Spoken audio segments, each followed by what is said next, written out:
Beshem Hashem, Naaseh, Natzler Venarviach, en ce lundi, Be'ezrat Hashem, 26 du mois de mai, 28 du mois de Iyar, Yom Yerushalayim. On ne pourra jamais se lasser de le dire, Yom Yerushalayim.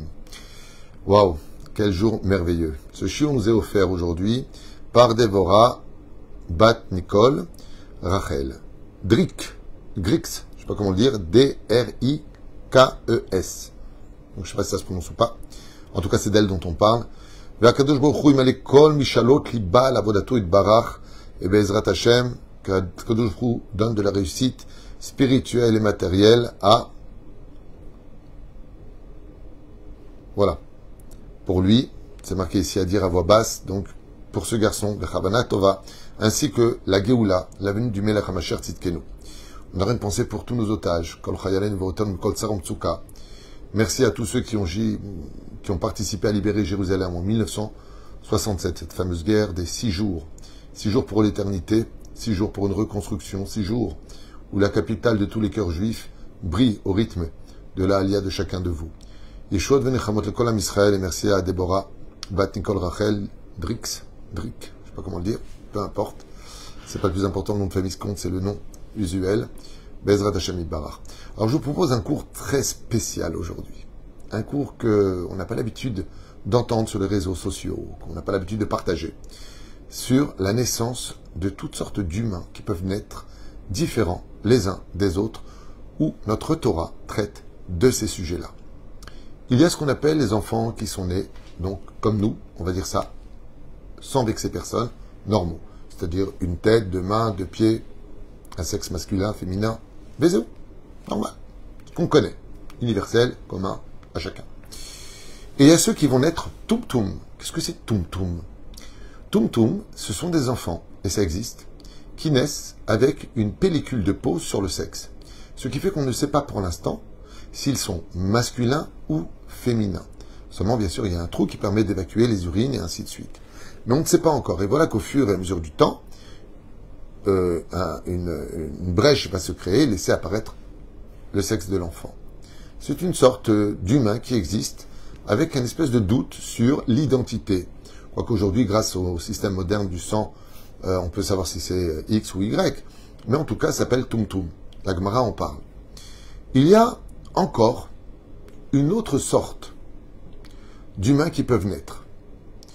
Des enfants qui vont naître avec un double sexe, par exemple. Ou alors, androgyne en français. Et la Gemara pose la question, quel est le statut de l'androgyne? Un androgyne, c'est un homme et une femme. C'est-à-dire qu'en bas, il a le sexe d'un homme et le sexe d'une femme. Il peut tomber enceinte, ressent les mêmes sentiments qu'une femme ou qu'un homme dans sa relation. Et donc, il peut avoir cette particularité. Et on poserait la question dans ce cas-là, mais quand il va à la synagogue, lui, il va chez les hommes ou il va chez les femmes? Parce que là où il va, il est chez lui. Selon la halakha, on va fixer, pour un androgyne, qui mettra malgré tout les tefilines, par exemple, Betzin à la maison, s'il décide d'être une femme. Étant donné qu'il a un sexe d'homme, donc il est homme. Qu'est-ce qui définit chez nous? Homme ou femme, le sexe. Mais il y en a deux, Maosim. Adam Arishon est né androgyne. Il est né Zachar Venekeva. Mais on parle de monde ésotérique. Dans le cas échéant, on parle réellement de gens, et il y en a, qui vont naître avec ces deux particularités.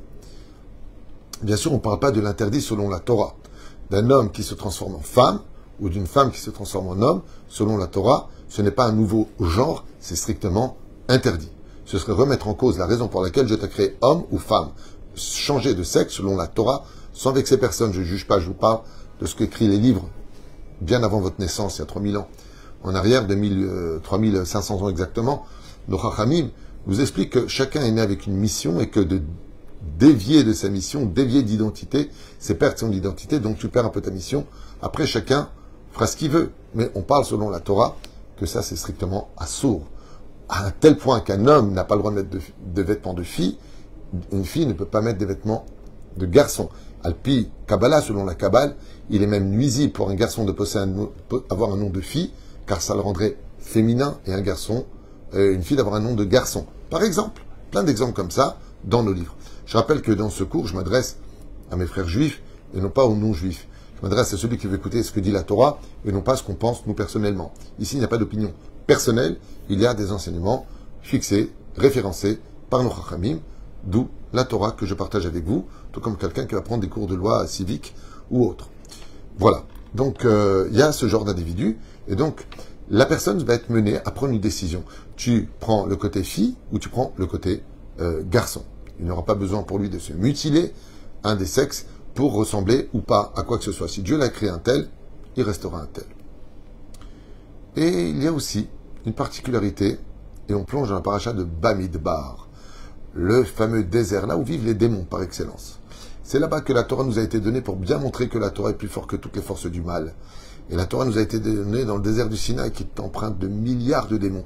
D'où les fautes et les erreurs que nous allons commettre dans le désert, poussés par ces êtres invisibles, mais qui sont d'une très grave influence sur l'esprit humain, et ce jusqu'à aujourd'hui.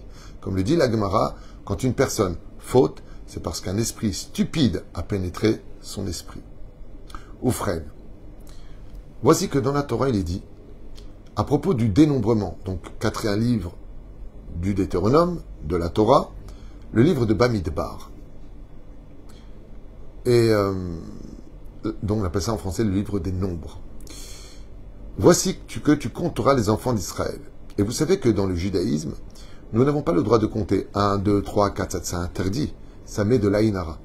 Donc on fait Ve'urachum, on peut utiliser des versets de la Torah, mais la Torah nous dit, comme Machazit Shekel, par exemple, de compter chacun combien il a donné Machazit Shekel, en guise de réparation, mais en même temps on compte les pièces, on sait le dénombrement des enfants d'Israël.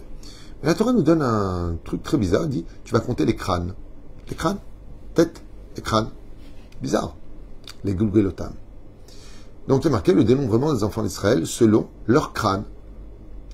Et donc pour chaque tribu, chacun va être dénombré selon les têtes. Pour ne pas compter les gens, on va compter, comme on va dire ça de façon assez comique, un crâne, deux crânes, trois crânes. Voilà, on va compter les crânes, tac, tac, tac, tac, et on arrive par tête. C'est d'ailleurs sur ce, comme ça que pour les fêtes, on dit par tête. Combien tu prends par tête? Pour pas dire le nombre de personnes. Très bien, jusque-là, tout le monde a compris. Le problème que nous avons pour dénombrer chaque tribu d'Israël, par amour, car le Créateur du monde, à chaque fois qu'on va reprendre un des livres de la Torah, recompte le nombre d'enfants qui est présent, prêt à écouter la Torah dans leur corps, vivant, pour pratiquer la Torah et les mitzvot, comme le dit Rashi, par amour. Toutes les tribus sont dénombrées, les Gulgelotam, par leur crâne, sauf une tribu, la fameuse tribu de Lévi. Les Lévi'im, eux, ne sont pas dénombrés selon leur crâne. Et pour comprendre ça, pourquoi une différence entre toutes les tribus d'Israël, sauf la tribu de Lévi? Pourquoi la tribu de Lévi n'est-elle pas comptée par les crânes? Deuxième question, quel rapport avec, on a parlé des androgynes, on a parlé des petits tum-tum, de personnes qui naîtraient avec un changement physique. Alors, quel rapport avec les crânes? Eh bien, la Torah, je vous l'ai dit, elle pense à tout. Et elle pense à quoi? Il y a une grande particularité que vous allez comprendre, comme explique le Khatam Sofer, basé sur le Talmud de Masechet Menachot de Daf Lamed Zayin, de Panimo. Il y avait un Amora qui s'appelait Panimo. Et lui était proche de Rabbi Yehuda Anassi, et il lui a posé une question un peu déplacée pour Rabbi. Il lui a dit, quel est le din, quelle est donc la loi pour un enfant, un homme qui serait né avec deux têtes? Shterachim. Alors, Rabbi lui a dit, de quoi tu parles? Il lui dit, je veux savoir, quand il met les tefilines, celui qui est né avec deux têtes, car effectivement, comme vous le savez tous, il y a aussi, au sein de l'humanité, des enfants qui vont naître avec deux têtes. Ou alors, deux corps et deux têtes, mais des siamois. Deux têtes sur un corps. Ça existe. On a plusieurs cas répertoriés dans ce domaine. Et donc, ce géant de la Torah, cet amant qui s'appelait Panimo, pose la question à son rab. Il lui dit, Rabbi, quand un enfant est né avec deux têtes, les tefilines, il les met sur une tête ou sur les deux têtes? Car il a un seul corps. Est-ce une entité ou est-ce deux entités? Rabbi s'est mis en colère. Il lui a dit, tes questions est hautaine et elle n'est pas à sa place. Donc il lui a dit à Palimo, je te laisse deux choix. Pour réparer ton audace, ou je te mets en idouille, quarantaine, ou tu sors en galoute. pourquoi est-ce que Rabbi, il se met en colère? D'un coup, la Gemara nous dit, Pitom est rentré un homme qui a crié, Rabbi, Rabbi, je venais d'avoir la naissance d'un enfant et il a eu du mal à sortir, il est né avec 2 têtes. Alors, c'est quand même curieux, au moment où il est puni pour cette question qui est posée, voici que Mina Shamaim rentre un homme et lui annonce qu'il a eu un enfant qui est né avec 2 têtes. Et il lui dit, et quelle est ta question? Il lui dit, ben, comme c'est un aîné, je voudrais savoir le Pidyon Aben. Vous savez que quand on a un premier enfant, chez nous les Juifs, on fait le Pidyon Aben. 30 jours plus tard, le Kohen, on lui rachète pour 5 slaim, 5 pièces d'argent, notre enfant. Car tout ce qui est né premier appartient au Kohen. Donc tout ce qui est né premier, s'il n'y a pas eu d'accouchement avant, s'il n'y a pas eu de fausse couche ou autre, eh bien, cet enfant va naître. Et lui, il pose la question. Mais je fais quoi maintenant? On fait un Pidyon Aben ou on fait 2 Pidyon Aben? Il est né avec 2 têtes. Question extraordinaire. Bémet, t'as un enfant qui est né avec 2 têtes. Et c'est le premier. Donc tu dois racheter au Kohen. Donc si tu dois racheter au Kohen, étant donné qu'il a 2 têtes, mais un seul corps, est-ce qu'on fait 5 slaim ou on donne 10 slaim? Parce qu'ils sont 2. Et Rabbi baisse sa tête un instant et lui dit, la réponse est simple. Étant donné qu'il y a marqué que tu devras prélever 5 slaim, la goulgolette, par crâne. Là-bas, c'est marqué pour Pidyon Aben, par crâne. Et là, tu me dis qu'il y a 2 crânes. La Torah ne s'adresse pas au corps, s'adresse donc aux 2 crânes. Donc, tu devras racheter ton enfant au Kohen pour 2 fois le Pidyon Aben pour chaque tête. Et là, les Chachamim s'étonnent. Ils disent, mais quand il lui a posé la question, Rabbi n'a pas été surpris. Alors pourquoi il a pas l'imo, il l'a condamné ou à la galoute ou à être mis en quarantaine? Ce n'est pas compréhensible. Et la Gemara répond, les Chachamim expliquent et ils disent, Ben Yada, que en général, quand on est avec une particularité, on ne vit pas très longtemps. Et à cette époque-là, contrairement à aujourd'hui, on peut trouver des gens qui sont avec 2 têtes qui vivent jusqu'à 20 ans, 18 ans et autres. Il y a marqué ici, Mi ben esrim shana vamala, de 20 ans jusqu'à 60 ans. À cette époque-là du Talmud, il y a 1800 ans en arrière, il était pratiquement impossible de trouver des gens qui étaient nés avec 2 têtes qui vivaient plus de 13 ans. Donc, pour ça que Rabbi a trouvé ça hautain. C'est pas pour la question, quelle est la loi pour celui qui est né avec 2 têtes, le problème. La question était de savoir, pourquoi tu me parles de tefilin, alors qu'on sait qu'il n'arrive pas à l'âge des tefilin. Donc Rabbi était, Freud me fait perdre du temps. Mais on voit qu'en réalité, sa question à Panimo était vraiment bien à sa place. Alors, pour en venir en arrière, je vais raconter encore une histoire du Talmud. Une belle histoire. À l'époque du roi Salomon, le roi des démons, qui s'appelle Ashmadai, a fait sortir de la terre un humain. Vous savez que les démons sont mi-hommes, mi-anges. Ils ont une force bien supérieure à l'homme, des pouvoirs terrifiants, et le roi des démons particulièrement. Et lui, il a fait sortir de la terre un homme qui est né avec 2 têtes. Donc un homme a 2 têtes. Et cet homme-là a 2 têtes, converti au judaïsme, s'est marié donc avec une femme, et il a eu des enfants avec elle, dont un qui est né aussi avec 2 têtes. Et cette histoire se passe donc à l'époque du roi Salomon. Quand le père est décédé, il y a eu l'héritage. Et quand il y a l'héritage, celui qui est né avec 2 têtes, il s'est disputé avec ses frères.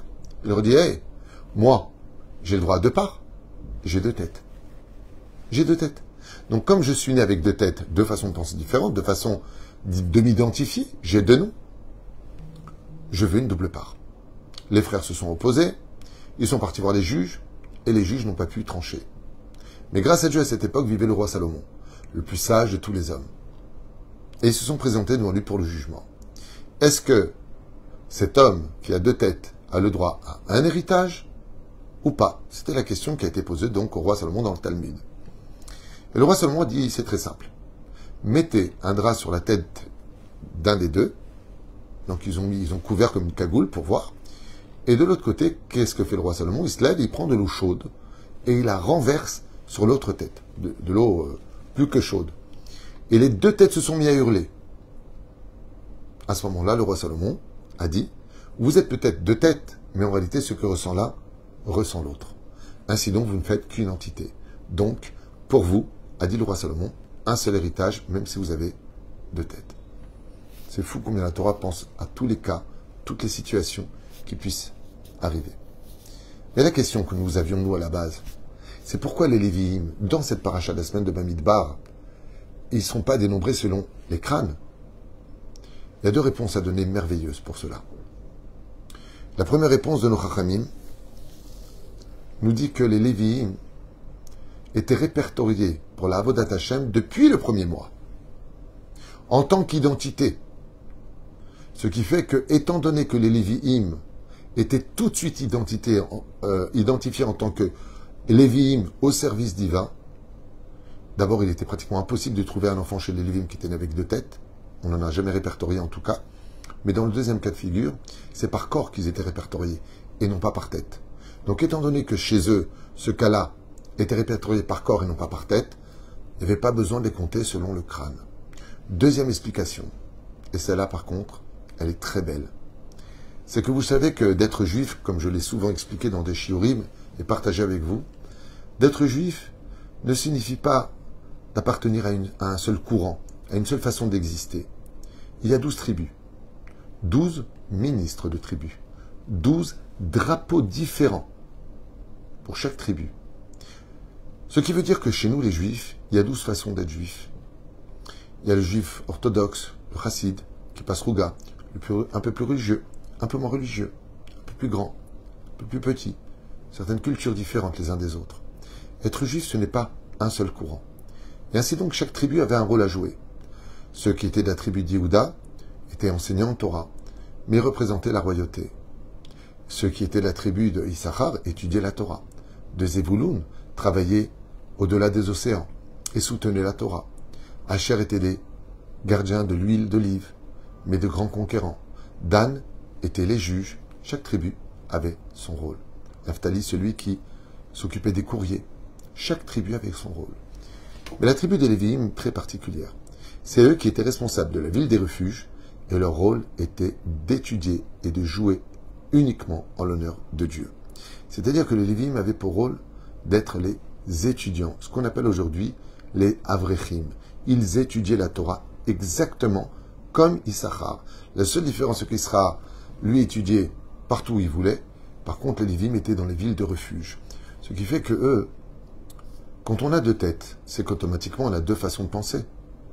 Mais quand ils s'asseyaient pour étudier la Torah, leur pensée n'était empreinte que d'une seule Torah.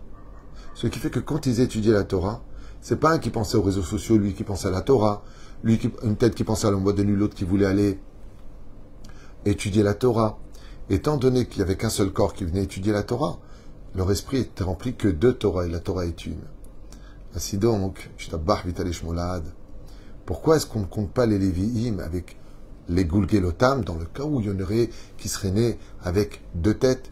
Ils disaient non méchané que tu aies 2 têtes ou 10 têtes ou 20 têtes.